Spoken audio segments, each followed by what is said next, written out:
Olá, pessoal. Professor José Barbosa, língua portuguesa, trazendo mais um tema importante: competência, leitura e escritura. A quem cabe tal tarefa? Competência, leitura e escritura, para Guedes e Souza, ler e escrever são tarefas da escola. Questões para todas as áreas, uma vez que são habilidades indispensáveis para a formação de um estudante, que é uma responsabilidade da escola. Ensinar é dar condições ao aluno para que ele se aproprie do conhecimento historicamente construído e se insira nessa construção como produtor de conhecimento. Ensinar a ler para que o aluno se torne capaz dessa apropriação, pois o conhecimento acumulado está escrito em livros, revistas, jornais, relatórios, arquivos, etc. Ensinar a escrever porque a reflexão sobre a produção de conhecimento se expressa por escrito.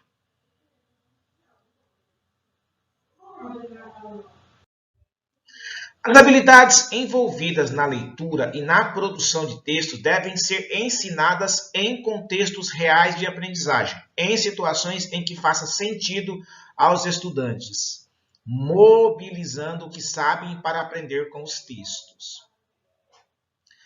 Aprender a ler de forma competente é muito mais do que decifrar mensagens. Trata-se de procurar um sentido e questionar logo escrito a partir de uma realidade. Para tanto, é preciso colocar em prática estratégias de leitura que auxiliem os alunos a interpretar e compreender os textos lidos de forma mais autônoma. Em sala de aula, há geralmente estudantes com conhecimentos diferentes sobre a leitura e a escrita, independentemente de manterem semelhanças quanto à idade ou ao ano escolar. Lidar com essa diversidade é uma realidade a ser enfrentada por professores de diferentes áreas, que precisam dispor de sensibilidade e instrumentos para diagnosticar a proficiência leitora e escritora de seus alunos e no processo de ensino e aprendizagem. Escolher situações didáticas que conciliem os conteúdos específicos das áreas com aqueles que ampliam a formação também no campo da leitura e da escrita. Possibilitar aos estudantes reconhecer e conhecer diferentes tipos e gêneros textuais é tarefa da escola, pois o simples fato de identificar antecipadamente a estrutura do texto que vai ler, por exemplo, se faz uma peça de teatro, se é um relato do experimento, se é uma notícia, contribui para ativar suas hipóteses para possíveis conteúdos em detrimento de outros e se preparar para ativar estratégias favoráveis a uma leitura mais significativa.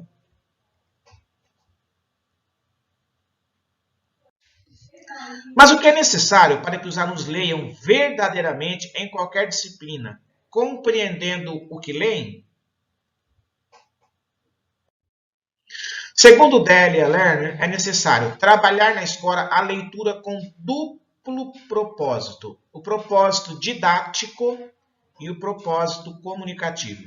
O primeiro propósito corresponde a ensinar certos conteúdos constitutivos da prática social da leitura, com a finalidade que o aluno possa utilizá-lo no futuro, em situações não didáticas. O segundo propósito é o da perspectiva do aluno. Como trabalhar os dois propósitos? Bom, através de projetos, atividades que aliam a aprendizagem a uma função real para os alunos, como, por exemplo, ler para definir um problema na prática, ler para informar de um tema interessante, ler para produzir um texto, ler para buscar informações específicas, ler para escolher entre os contos, poemas ou romances. A importância das estratégias de leitura. Se as estratégias de leitura são procedimentos e os procedimentos são conteúdos, então é preciso ensinar as estratégias para a compreensão dos textos. Estas não amadurecem, nem se desenvolvem, nem emergem, nem aparecem, ensinam-se. ou não se ensinam, e se aprendem ou não se aprendem. Se considerarmos que as estratégias de leitura são procedimentos de ordem elevada, que envolve o cognitivo, o metacognitivo, no ensino, podem ser tratadas como técnicas precisas, receitas infalíveis ou habilidades específicas, segundo Isabel Solé.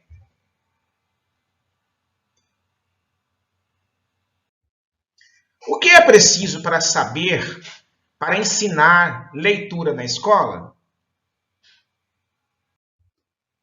Primeiro temos que conhecer os textos. Se nós não apresentarmos os textos, não formular hipóteses, perguntas, boas perguntas, com apresentação de livros, de temas diversos, nós não vamos aguçar aí o interesse. Ninguém dá o que não tem. Quando trazemos conhecimentos leitores aos alunos, nós despertamos neles o desejo para a leitura, para os conhecimentos.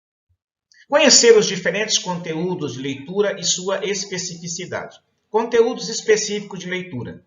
Comportamento leitor, procedimentos de leitura e capacidades de leitura. Capacidade de decodificação refere-se à compreensão do sistema.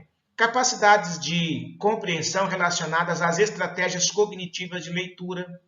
Capacidades de apreciação e réplica do leitor em relação ao texto relacionado aos aspectos discursivos implicados no ato da reconstrução dos sentidos do texto. Conhecer as modalidades didáticas do ensino-leitura, por exemplo, a leitura compartilhada ou colaborativa. Trabalhar com as capacidades de leitura, estudando o texto coletivamente por meio de leitura que mobilizem nos alunos capacidades ou estratégias de leitura necessárias para a sua construção e a sua proficiência. A ideia é que a explicitação dos modos de obter informação para responder às perguntas torne observáveis as estratégias que cada um utiliza para significar o texto, possibilitando assim a apropriação dessas estratégias por quem ainda não as construiu. A leitura colaborativa é fundamental para o ensino de como se lê. Aprendendo melhor competência leitura e escritura.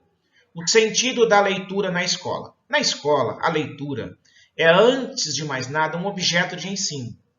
Para que também se transforme em objeto de aprendizagem, é necessário que tenha sentido do ponto de vista do aluno. É necessário que tenha sentido o que significa, entre outras coisas, que deve cumprir uma função para a realização de um propósito que ele conhece e, é claro, ele vai valorizar. Para que a leitura, como objeto de ensino, não se afaste demasiado da prática social que se quer comunicar, é imprescindível representar ou reapresentar na escola os diversos usos que ela tem na vida social. Cada situação de leitura responderá a um duplo propósito. Um propósito didático, que é ensinar certos conteúdos constitutivos da prática social da leitura, com o objetivo de que o aluno possa reutilizá-lo no futuro em situações não didáticas. E um propósito comunicativo relevante desde a perspectiva atual do aluno. Quem diz isso é Adélia Lerner. Aprendendo melhor competência e leitura. O professor é um ator no papel de leitor. É muito importante que o professor assuma o papel de leitor dentro da sala de aula. Com essa atitude, ele estará propiciando à criança a oportunidade de participar de atos de leitura. Assumir o papel de leitor consiste em ler para os alunos sem a preocupação de interrogá-los sobre o que leu, mas de conseguir com que eles vivenciem o prazer da leitura, a experiência de seguir a trama criada pelo autor, exatamente para esse fim. E ao terminar, que o professor comente as suas impressões a respeito do que leu, abrindo espaço para o debate sobre o texto, seus personagens, suas atitudes. Assumir o papel de leitor é fator necessário, mas não é o suficiente. Cabe ao professor ainda mais. Cabe-lhe propor estratégias de leitura que aproximem cada vez mais os alunos dos textos. Segundo Doug Lemov, Será que 4 a 5 horas diárias de leitura nos 200 dias de ano letivo, supondo que se pudesse garantir uma leitura razoável, com qualidade, seria capaz de levar uma escola a atingir melhores resultados do que muitas atingem hoje? Ler é a habilidade. Ensinar os alunos a compreender o sentido dos textos que leem é o resultado mais poderoso que um professor pode obter. Se os alunos puderem ler bem, eles podem fazer qualquer coisa. Se uma professora tiver a certeza de que seus alunos podem ler bem, ela pode realizar atividades de leitura a qualquer momento e por qualquer período de tempo, garantindo em sua aula essa atividade de alto valor agregado, mais importante habilidade de um cidadão educado. Bibliografia de todos os autores que nós estudamos. Abraço, até a próxima.